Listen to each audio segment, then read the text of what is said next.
ఈ జిఎస్టీలో వచ్చే ఆదాయం సుమారు రూ. 100 మనం పన్ను చెల్లిస్తే రూ. 50 కేంద్ర ప్రభుత్వానికి, రూ. 50 రాష్ట్ర ప్రభుత్వానికి వెళ్తుంది. సో అవి 4 స్లాబుల్లో ఉంది.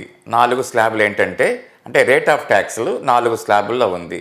అదేంటంటే 5%, 12%, 18%, 28%.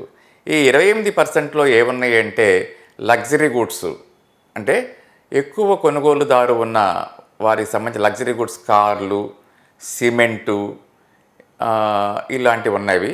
దీనికి ఈ లగ్జరీ గూడ్స్కి 28%తో పాటు సెస్ అనేది కూడా కలెక్ట్ చేస్తారు. ఈ కూల్ డ్రింక్స్ కూడా 28%లో ఉన్నవి. ఇవి కాకుండా పెట్రోలు, ఆల్కహాల్ లాంటివి నాన్ జిఎస్టీ గూడ్స్ అంటారు. ఇవి ప్రస్తుతం జిఎస్టీ పరిధిలో లేవు. సో ఇది ప్రస్తుతం యొక్క జిఎస్టీ యొక్క పరిస్థితి.